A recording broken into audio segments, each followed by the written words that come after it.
اعوذ باللہ من الشیطان الرجیم بسم اللہ الرحمن الرحیم فأوجس في نفسه خيفة موسى قلنا لا تخف إنك أنت الأعلى وألق ما في يمينك تلقف ما صنعوا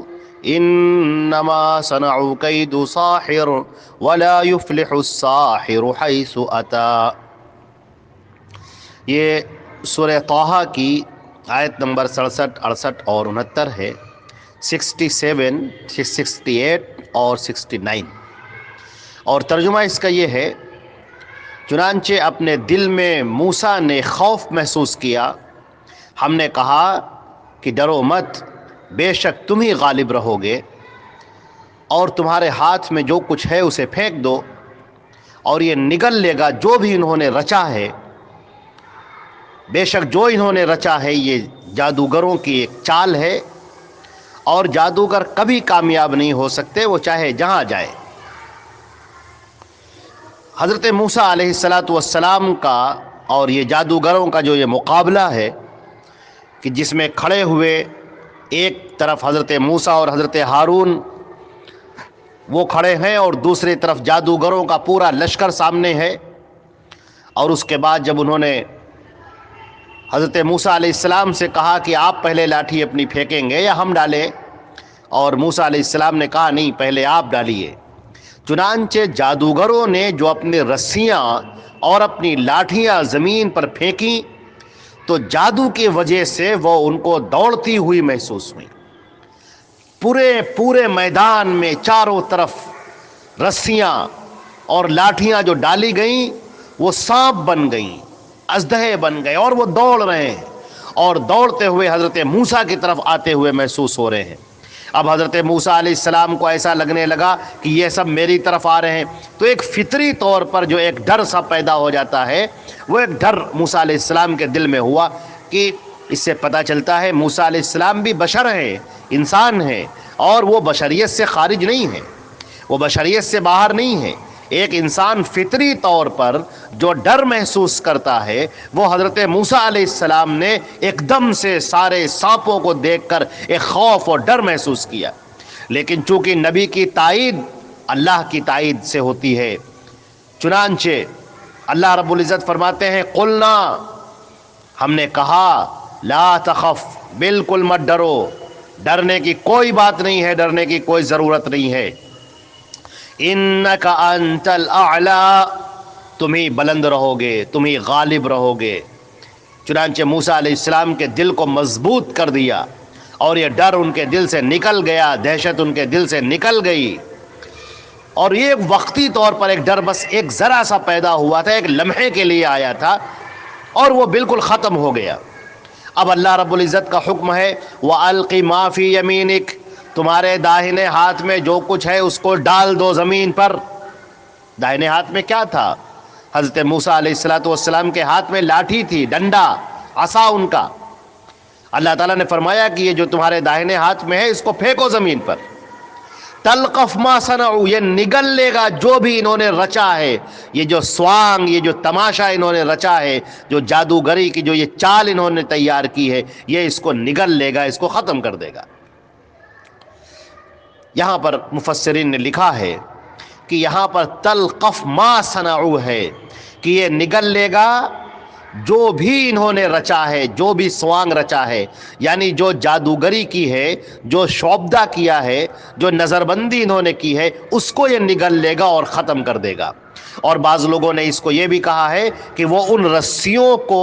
اور ان لاٹھیوں کو نگل لے گا۔ چنانچہ اللہ رب العزت نے فرمایا انما صنعوا کید ساحر،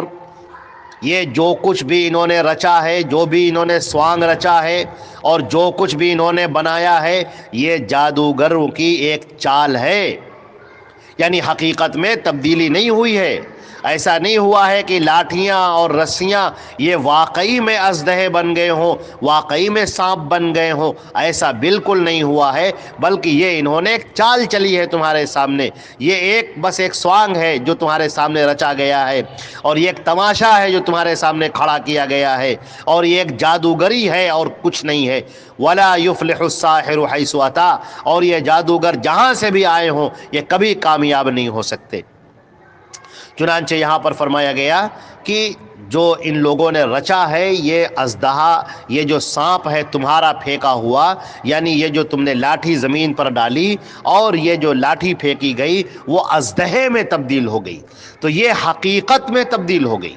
جو لاٹھی زمین پر پھینکی گئی، جو موسیٰ علیہ السلام نے لاٹھی زمین پر ڈالی، وہ واقعی اژدہا بن گئی۔ اب جب وہ اژدہا چلنا شروع ہوا تو ان کی لاٹھیوں کو، رسیوں کو نگلتا گیا۔ ایک تفسیر یہ ہے کہ ان لاٹھیوں کو، رسیوں کو نگلتا چلا گیا، اور ایک تفسیر یہ ہے کہ وہ جدھر سے گزرا لوگوں کے شعبدے ختم ہو گئے، ان کے جادوگری ختم ہو گئی، اور لوگ کیا دیکھ رہے ہیں کہ وہ لاٹھیاں ہیں، رسیاں ہیں، زمین پر پڑی ہوئی ہیں، یعنی وہ جادوگروں کا جو طلسم تھا، جادوگروں کی جو جادوگری تھی، اس کا جو ایک نظارہ جو آنکھوں کے سامنے پھیلا ہوا تھا وہ سب ختم ہو گیا۔ تو اس کے اندر تلقف ما صنعوا کے اندر یہ دونوں مفہوم موجود ہے کہ ایک تو یہ ہے کہ جو بھی انہوں نے بنایا تھا، جو کچھ بھی انہوں نے بنایا تھا، انہوں نے کیا بنایا تھا؟ انہوں نے جو رسی اور ڈنڈا پھینکا تھا اسے سانپ بنا دیا تھا، وہ اس کو نگل گیا۔ اور ایک معنی یہ ہے کہ نہیں، اس جادوگری کو اس نے ختم کر دیا، اس کا توڑ کر دیا، اور اب لوگ اپنی آنکھوں سے دیکھنے لگے کہ زمین پر کہیں کچھ نہیں ہے، وہ تو خالی رسیاں پڑی ہوئی ہیں، ڈنڈے پڑے ہوئے اور کچھ نہیں ہے، تو ان کا وہ زور ختم کر دیا۔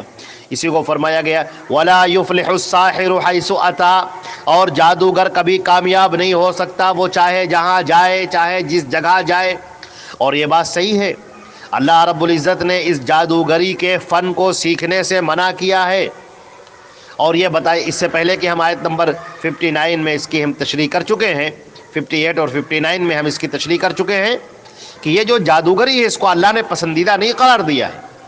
یہ ایک آنکھوں کا دھوکہ ہے، اور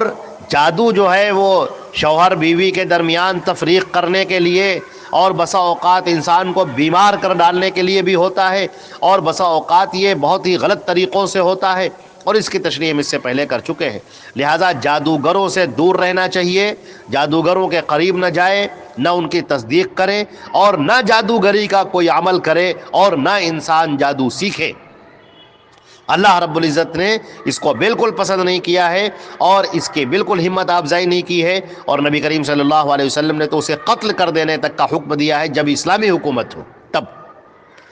تو معلوم یہ ہوا کہ نبی کریم صلی اللہ علیہ وسلم نے جادوگری کو بالکل پسند نہیں کیا ہے، اور اس سے یہ بھی بات پتہ چلی کہ جادوگر کبھی کامیاب نہیں ہوتے۔ اچھا، ایک اشارہ اس کے اندر یہ بھی مقصود ہے کہ ایک نبی ہوتا ہے اور ایک جادوگر ہے۔ یہ نبی کی جو حقیقت ہے وہ معجزہ ہے، وہ جادوگری نہیں ہے، وہ معجزہ ہے، وہ معجزہ ہے جو اللہ کی تائید سے ہوتا ہے۔ یہ نبی معجزہ نہیں بناتا ہے، نبی کوئی علم کے ذریعے سے معجزے کی تکمیل نہیں کرتا ہے، وہ پیش نہیں کرتا ہے، بلکہ معجزہ اللہ کی تائید ہوتا ہے، اللہ کی جانب سے نبوت کے لیے ایک دلیل ہوتی ہے۔ ایک نبی بڑے بڑے کارنامے انجام دیتا ہے، جب وہ دنیا میں رہتا ہے جس وقت بھی تو توحید کے پیغام کو پیش کرتا ہے، ایک پوری امت کو تیار کرتا ہے، اور جب وہ اس دنیا سے چلا جاتا ہے تو انقلاب کا ایک ورق پلٹ کر جاتا ہے، پوری دنیا کے اندر انقلاب آیا ہوا ہوتا ہے۔ ہمارے حضرت نبی کریم حضرت محمد مصطفیٰ صلی اللہ علیہ وسلم جب اس دنیا سے تشریف لے گئے تو اسلام کو جو انہوں نے پیش کیا، اور جو اللہ نے ان کے اوپر ذات پر اسلام کو مکمل کیا، اس اسلام کی جو پھر باد بہاری چلی ہے اور پوری دنیا میں ایسی پھیلی ہے کہ آج دنیا کا کوئی ایسا خطہ نہیں ہے جو اس سے محروم ہو۔ آج ہر جگہ اسلام پھیلا ہوا ہے، مگر افسوس کی بات یہ ہے کہ خود مسلمان اس اسلام پر عمل کرنے کے لیے تیار نہیں، اور اس اسلام کو سمجھنے کے لیے تیار نہیں، بلکہ اس اسلام کے جگہ پر لوگوں نے اپنے رسم و رواج طریقے بنا رکھے ہیں اور اس کو اسلام کا نام دے رکھا ہے۔ ایک ڈپلیکیٹ اسلام لوگوں کے اندر پھیل گیا ہے جو سڑکوں پر چل رہا ہے، جو آپ دیکھیں لوگوں کے گھروں کے اندر آیا ہوا ہے۔ اصلی اسلام جو تھا وہ زندگیوں سے غائب ہوتا جا رہا ہے، وہ کتابوں کے اندر محفوظ ہے، حدیثوں میں محفوظ ہے، کتابوں میں محفوظ ہے، بس زندگی کے اندر دیکھیے تو مغربی تہذیب ہے، زندگی میں دیکھیے تو اپنے رسم و رواج ہیں، زندگی میں دیکھیے تو بدعات اور خرافات پھیلی ہوئی ہے، زندگی میں دیکھیے تو بس جو دل چاہ رہا ہے وہ انسان کر رہا ہے۔ اللہ کے بندو، اسلام کو اپناؤ، اس اسلام کے اندر نجات ہے اور دنیا کے اندر بھی عزت اور سربلندی ہے۔ چنانچہ آگے چل کر یہ بات بیان کی جائے گی کہ کس طریقے سے جادوگروں نے اس بات کو سمجھ لیا اور وہ اسلام کے اندر داخل ہو گئے۔ چنانچہ اللہ رب العزت نے یہاں پر جو بات فرمائی وَلَا يُفْلِحُ السَّاحِرُ حَيْثُ أَتَىٰ، یہ جادوگر کبھی کامیاب نہیں ہو سکتا، وہ جہاں بھی جائے، جس جگہ بھی جائے، کبھی اس کو کامیابی نہیں مل سکتی۔ اللہ رب العزت ہمیں اور آپ کو عمل کرنے کی توفیق عطا فرمائے۔ والسلام علیکم ورحمۃ اللہ وبرکاتہ۔